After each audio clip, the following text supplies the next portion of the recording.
Good afternoon, and welcome to the Cloud Engineering Summit. My name is Duffy Cooley, and I'm here to talk to you today about Seccomp security profiles.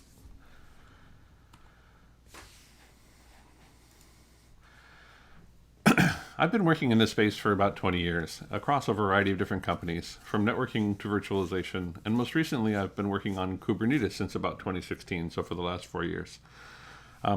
As of this recording, I am unemployed and looking at and exploring what the next thing is going to be for me.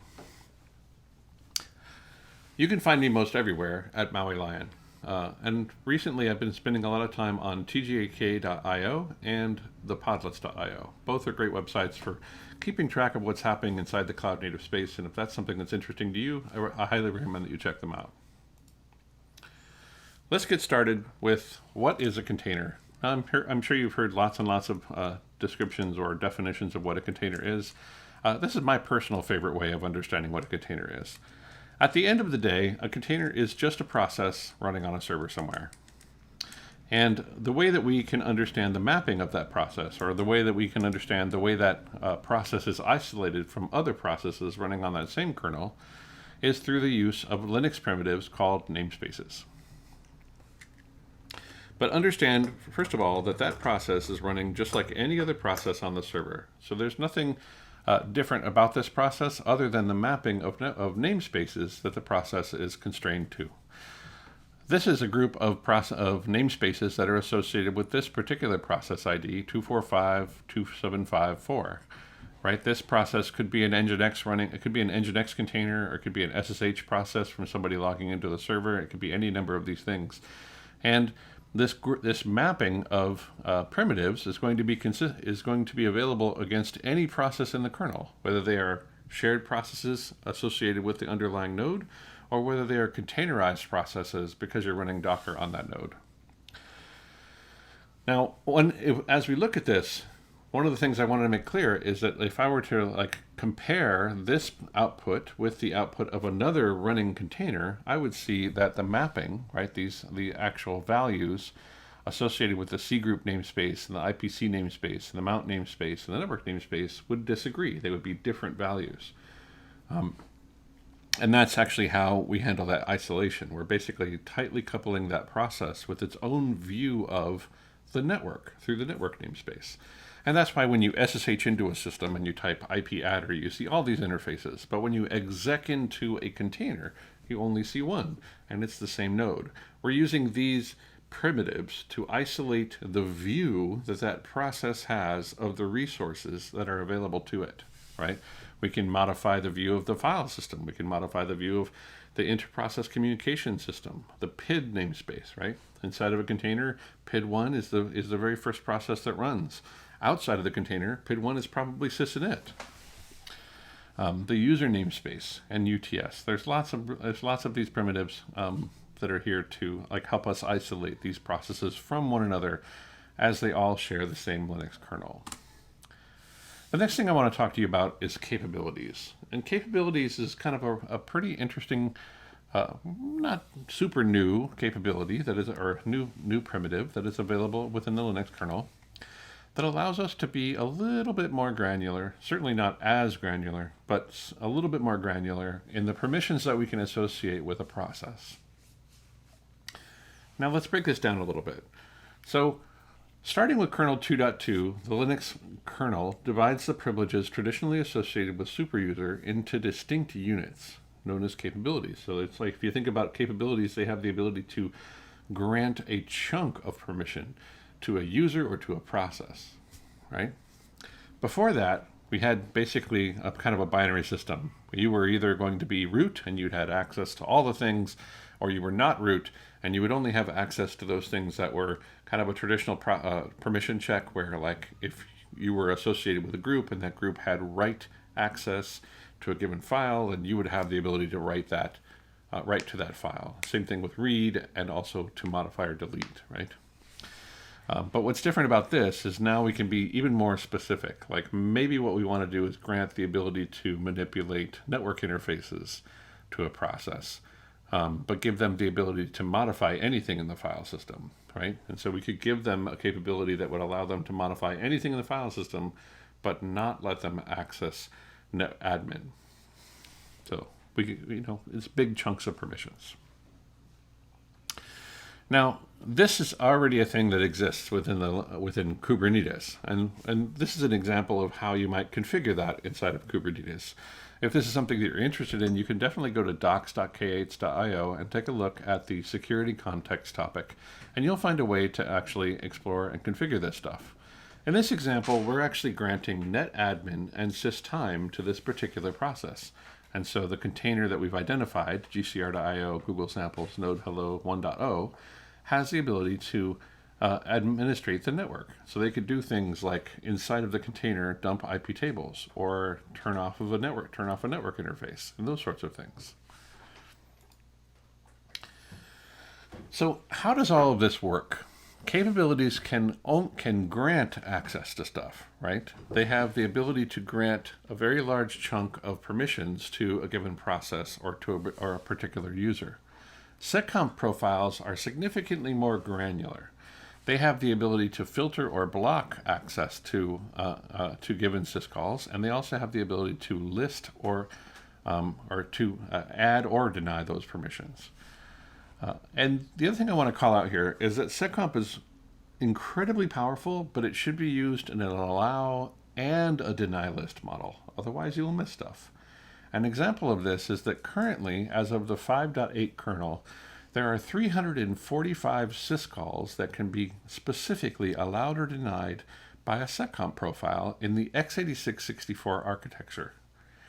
And this isn't like all of the things. This is just the ones for x86-64, and that number is up from, I think it was like 250 in like the in a 4.x kernel, right? So we're always adding more syscalls, or we're also further defining more syscalls.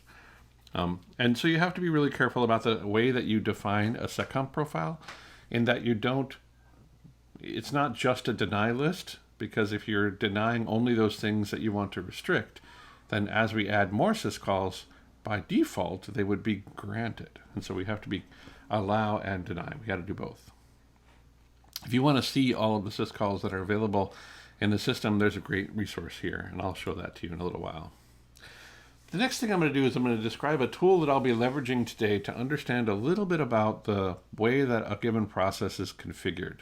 And this was written by Jessie Frizzell, who's done a ton of work, definitely one of my heroes in the space.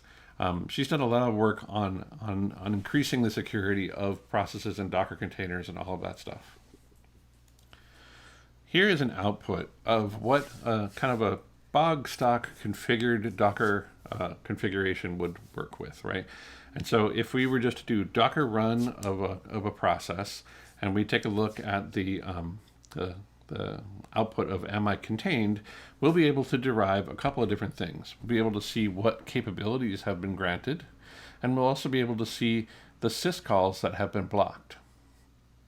So by default, inside of Docker, when you configure it, or when you just install it and turn it on, when you do a Docker run of a process, by default you get all of these system calls blocked. And a lot of these make a ton of sense. I mean, if we read through them. So for example, like there's one in here that is turning swap on or swap off, right? This actually gives us the ability to manipulate the swap file system as presented to the kernel, right? Which is probably more permission than we want to grant to a containerized process. There's other permissions like the ability to manipulate NFS, or the ability to init or delete or create a module. There's other permissions like pivot root, the ability to basically root into a different file system if you can find access to it. And we do a lot of other filtering there as well, right? Like filtering the proc tree, filtering the sysfs tree. Lots of other stuff is actually filtered by Docker by default.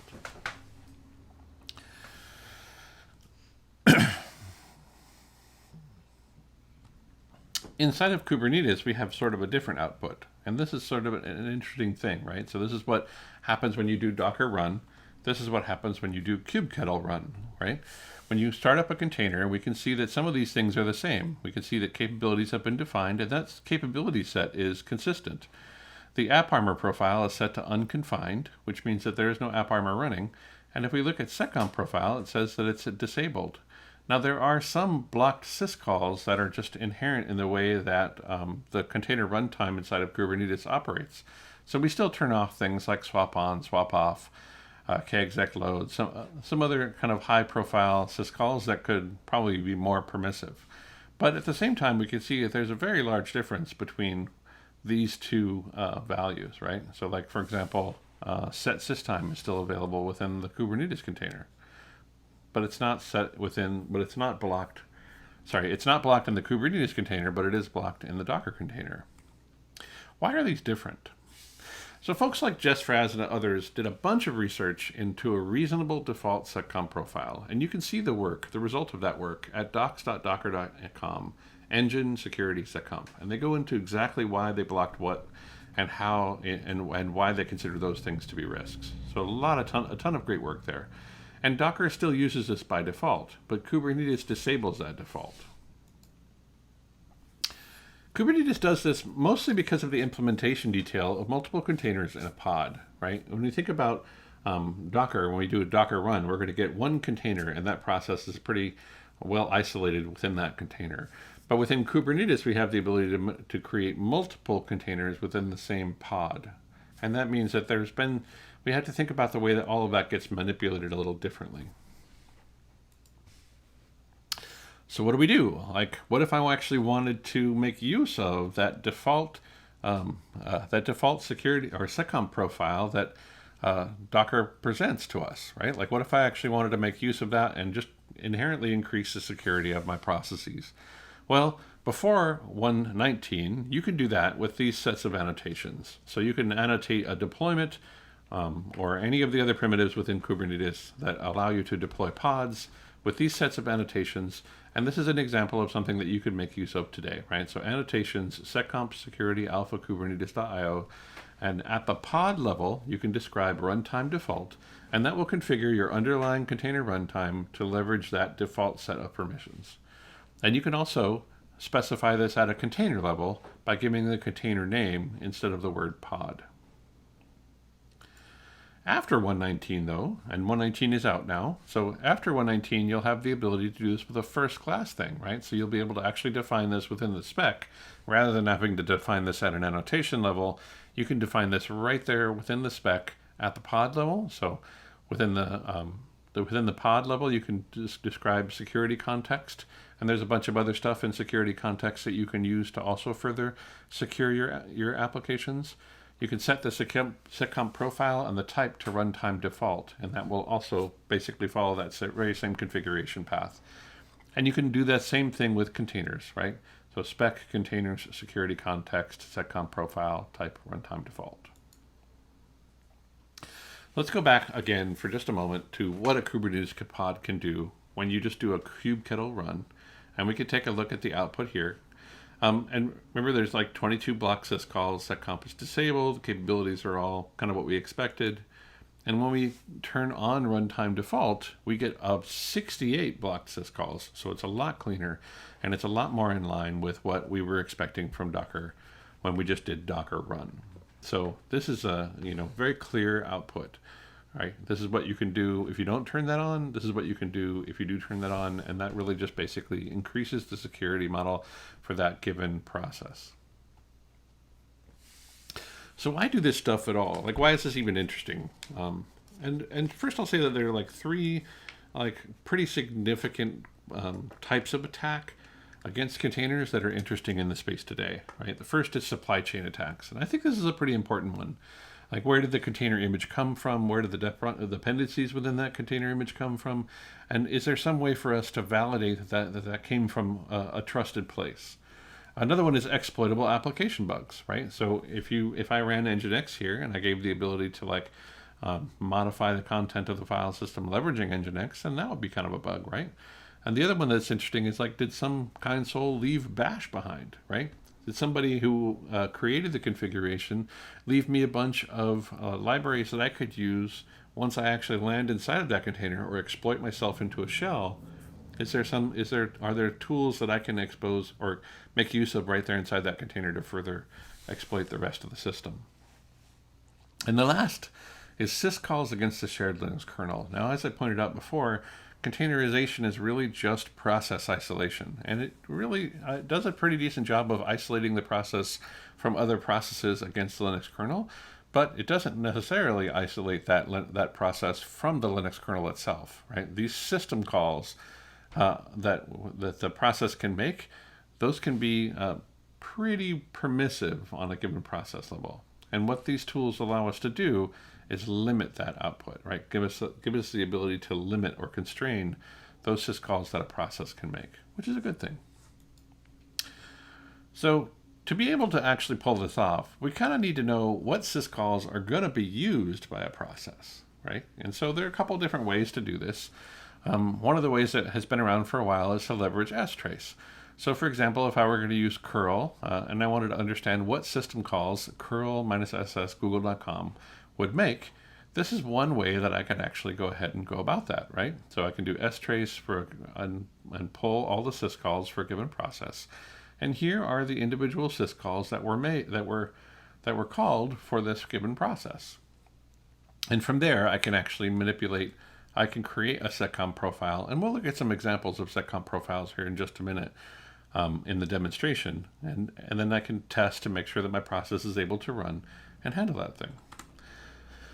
But there are other tools out there, and there's a bunch of them. One of the big ones here that I want to mention is Docker Slim, which is an incredible tool for allowing you in your build process, right, in your continuous integration or in your build process, to evaluate a container, to understand what syscalls and generate an AppArmor profile for you, generate a seccomp profile for you, do all of those things for you kind of programmatically within that thing. They call it Docker Slim because the other thing it will do is it will evaluate the underlying file system for that given container image under test, right? So you do Docker run, or you do Docker Slim of your container, you run your tests, your integration tests against it. That activates all of the code and everything within that container process. And then Docker Slim is able to take what it learned about that process and remove everything that is not necessary. So if I had, for example, started with Ubuntu, and I had a bash in there and a bunch of other things in there that could actually be used by an attacker, if I ran Docker Slim against that image, it would be able to pull all of the stuff that I didn't use as part of my testing out of that image and give me one flat minified image that contains only those things necessary for my process to run or operate as it did under test. So very cool stuff, and definitely worth checking out and keeping your eye on. Now, demo time. What I've got is a Kubernetes cluster stood up leveraging my Kind environment, and Kind is Kubernetes and Docker. It's a way of actually bringing up a multi-node cluster locally with my Docker containers on my Linux system. I'm going to be leveraging a Docker image called an NM Echo, or it's called Echo Server, and it's put out by Mario Loria, incredible dude. And it gives us the ability to kind of just basically echo some of the things that we know about within the container system. And we'll be exploring those things as well. The last thing I want to point out is that I have a new operator called Seccomp operator. It's not mine, but it's being worked on within the community. And it's hosted at sigs.kh.io, Seccomp operator. And this operator gives us the ability to persist those Seccomp profiles that we create down to disk so that they can be leveraged when creating containers. This is actually one of the problems that we have when trying to make use of Seccomp profiles within Kubernetes. So let's get started here.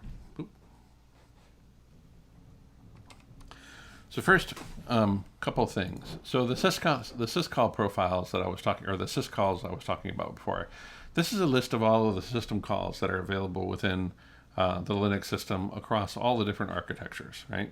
And so here's the x86 one, and -1 means that this syscall doesn't exist in x86, but it looks like it does exist in ARM. And this is another one of those things that makes this whole thing rather complex, right? Is that there are syscalls that go by a name, or maybe go by a different number, depending on the different architecture that you're operating. So if you're leveraging x86-64, this is the column for you. But if you're leveraging ARM64, it's a very different column, and they might map differently, right? Like the accept syscall in x86-64 is 43, and the accept syscall in ARM64 is 202. So when you're generating that Seccomp profile, it's pretty darn important that you understand what the hardware architecture you're targeting is. and that you evaluate that. So like I said, there are a bunch, many, a great many of different syscalls that are available.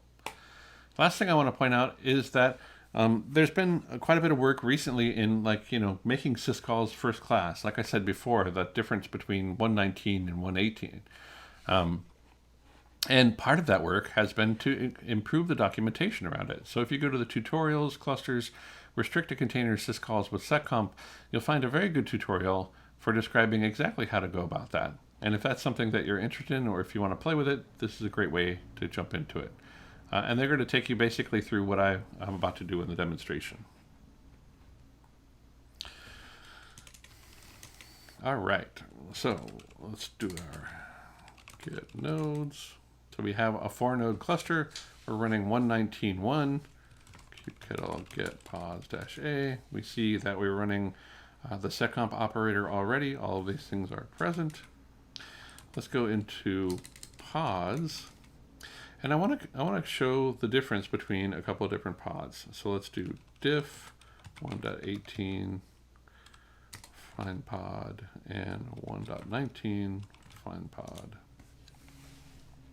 So these are the differences that I was talking about before. Like in the 118 file, in the 118 time frame, if you wanted to secure a configuration with a specific seccomp profile, you would have to describe where to find that seccomp profile, and you would do that with an annotation for that particular pod, leveraging this particular annotation title, and then pointing out where it would be found.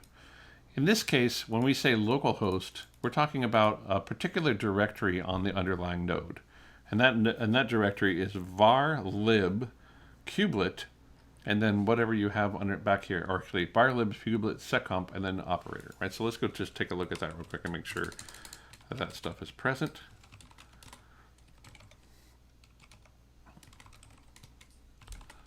Var lib kubelet seccomp.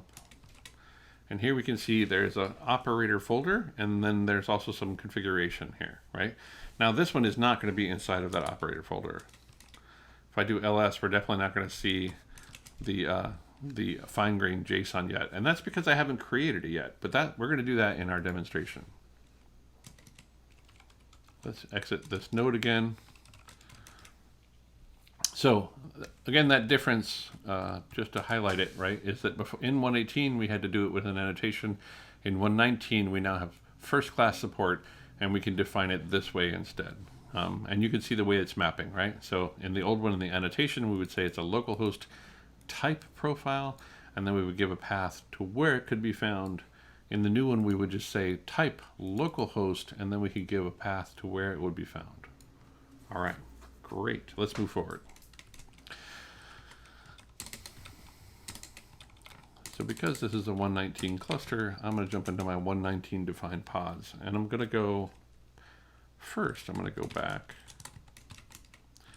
and jump into my profiles and take a look at all of these profiles. So I've got a couple of different profiles that I'm going to describe here. The first one is going to be this audit.json profile. This is a really interesting profile because what it does is it actually allows us to log the syscalls that are made by a process. It doesn't deny them, it just logs them. And this gives us a way of actually determining what syscalls a process is making within that runtime. The other one we have is fine-grained.json. This is kind of an example of a security comp profile that gives us the ability to understand like the configuration here. So we've got our architectures, x86, 64, x86, and 32. We have a list of seccomp. We have a list of syscalls by name, and then we have an SEMP action allow, right? Now, up here, we have default action SCMP act errno, and that means that our default action is a deny, okay? Anything not in the allow list will be denied. So if the process within my container tries to make a syscall that is not in this list, then that syscall will be denied by that seccomp profile. Let's take a look at violation JSON. And again, we can see in this case, we just put a blanket deny. Everything will be denied. All right. So we got our 3 different profiles here. Let's go ahead and deploy them.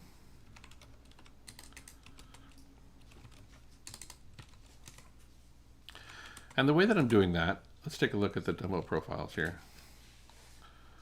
As I've taken all 3 of those examples, I've populated them into the seccomp operator namespace as a config map, and I've given them the name demo profile, and I've given them an annotation, seccomp security Kubernetes IO profile true. And this means that this will allow for the seccomp operator to grab these configurations and populate them on disk. So if we go back into our Docker exec again,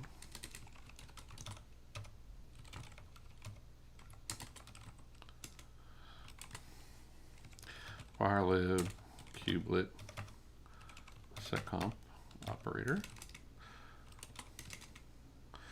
There we can see the demo profile, and then we can see our 3 profiles that we created, right? So what all the seccomp operator is doing right now is it's taking that config map that I created, pulling out the actual seccomp profiles that I've defined and populating them on disk. And that's an important step, because if they're not on disk and I reference them within a container, then the container will not start because there is no profile available on the underlying node.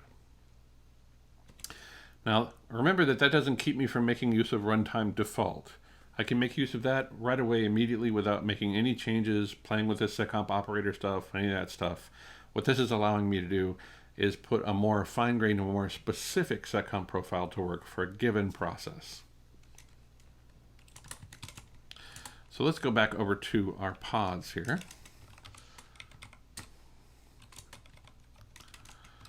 We're going to look at the bash runtime pod. And in this configuration, right, I've set use runtime default. I'm actually going to go ahead and run this bash process, or I'm going to go ahead and run this mi contained pause process. And let's go ahead and start this up. So let's do kubectl apply -f bash runtime. Just make sure this works, right? So kubectl get pods. So it does work. And if we do kubectl describe pod, and we can see that the configuration up here at the top, it actually backward populated the annotation, but inside of the configuration of that pod, it's now running under that in that state, right? With the configuration of seccomp profiles happening. So if I jump in here, kubectl exec ti bash, and I do mi contained, then we can see those 65 65 blocked syscalls. We see seccomp is set to filtering, and so we can see that this process totally worked, which is great. And if I were to do kubectl run it bash image equals that same image,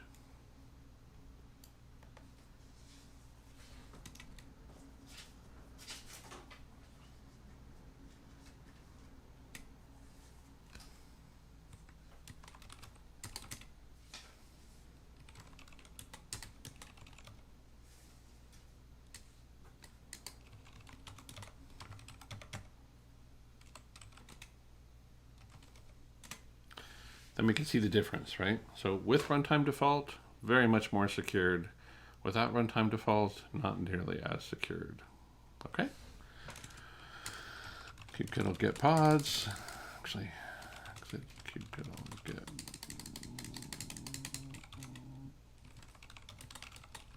So we can see our 2 pods, right? One running bash, one running run pod. All right. So next thing we're going to do is we're going to go ahead and deploy a more specific example. So let's take a look at FindPod. Now FindPod is going to make use of the Maui Lion Echo Server, And we're going to turn on all of the, the fine-grained configuration, and we're going to see if we can get this thing running the way that we had it before, right? So if we do kubectl apply-f find pod, kubectl get pods,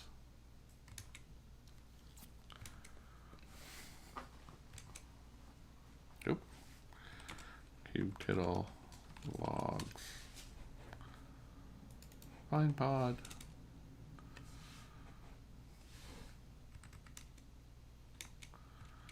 we can see that it's not operating correctly. It's not kicking up.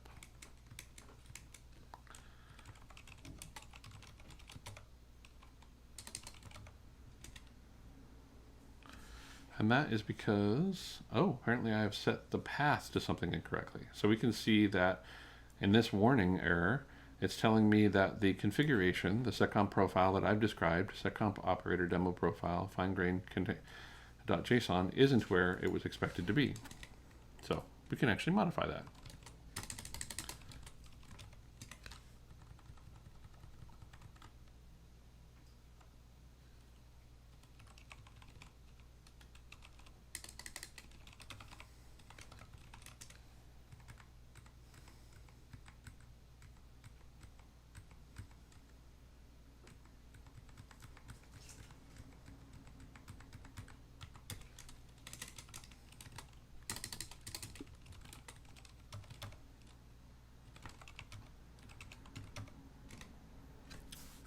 So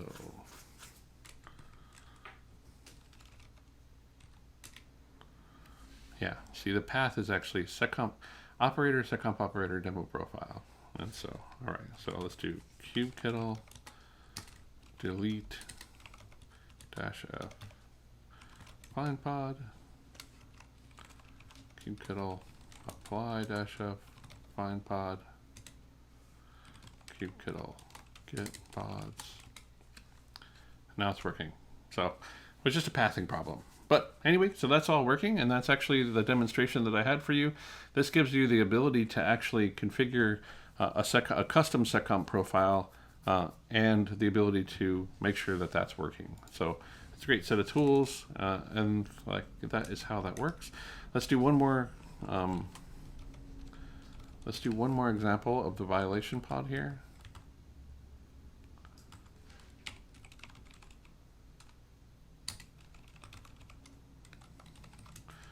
Kubectl apply-f violation pod, kubectl get pods, and we will see that this will fail, and we'll see that the output is different, right? It's not failing because the pod wasn't able to be created, it's failing because of an error. So kubectl violation pod, no logs, kubectl describe pod, violation pod, and we're not seeing any output, but we know inherently at this point we know it's because all of the system calls have been blocked, and it means that we're not able to actually start any process because any system call that would be made against that Linux kernel would just be denied, right? And so the debugging isn't super great yet, but it does tell us that it was terminated in error, and we can understand that it's likely because of the configuration of that seccomp profile. So that's one of the challenges that we have with this particular model, is that the debugging isn't super awesome, but it is what it is. All right, let's go back to our slides. And let me give a shout out to the amazing community behind the Kind project, the magnificent Mr. Daniel Mangum, who actually has been doing a lot of work on spreading the word on this stuff, and actually doing a lot of the work behind the scenes for the seccomp operator. The amazing Paulo Gomez has put up a bunch of different incredible talks on seccomp profiles and all of those things. And Sasha Gunnert also just putting in the work to actually getting all of these things to the place where they can be supported within Kubernetes.